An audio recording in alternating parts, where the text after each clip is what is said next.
Cette nouvelle-là a fait pas mal réagir, surtout aux États-Unis, parce qu'en réalité, c'est une femme transgenre, donc réellement un homme biologique, qui a remporté un trophée de la femme la plus forte du monde.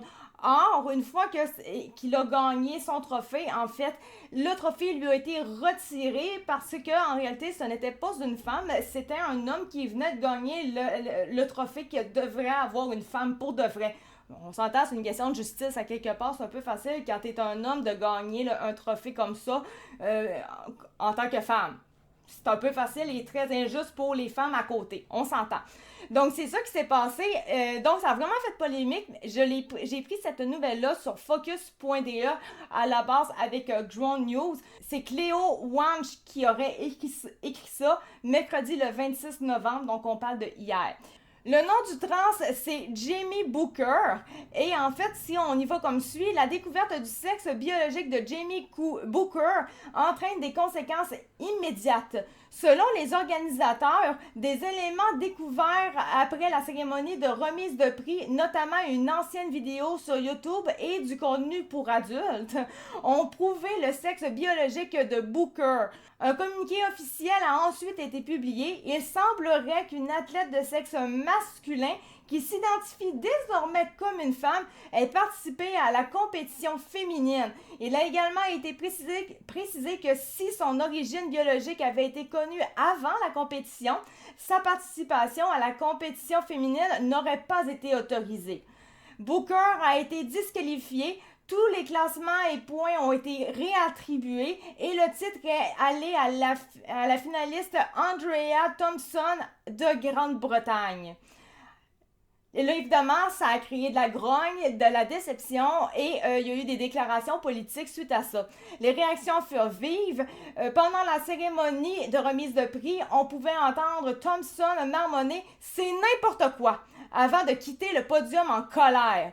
Même une ancienne icône de la Strong Woman s'est exprimée clairement. Rebecca Roberts a commenté l'incident et a fait valoir que si les femmes transgenres étaient les bienvenues dans le sport, les catégories féminines devaient rester réservées aux personnes enregistrées comme femmes à la naissance. Les femmes transgenres, donc comme elle dit, c'est des femmes qui ont un sexe masculin à la naissance, ne devraient pas concourir dans la catégorie féminine. Les organisateurs ont eux-mêmes expliqué que cette mesure n'était expressément pas dirigée contre les personnes transgenres en tant que telles, mais visait à garantir l'équité. Tu sais, on parle quand même techniquement au niveau des LGBTQ, que c'est pour l'équité, l'inclusion, l'équité, la diversité et tout. Mais là-dedans, c'est que c'est aucunement équitable. Si au final, un homme qui est de nature, donc plus corpulent qu'une femme, souvent plus fort qu'une femme en général, surtout dans ce genre de compétition-là, où est-ce que l'équité elle est, là? Où est-ce que la justice elle est? Il n'y en a pas. Bref, comme c'est dit, toute personne participant à la catégorie concernée doit correspondre au sexe enregistré à la naissance. Le sponsor de Booker, Iron Ape, a également réagi avec distanciation. Le parrainage a été immédiatement interrompu. Accusation, information cruciale déformée, évidemment.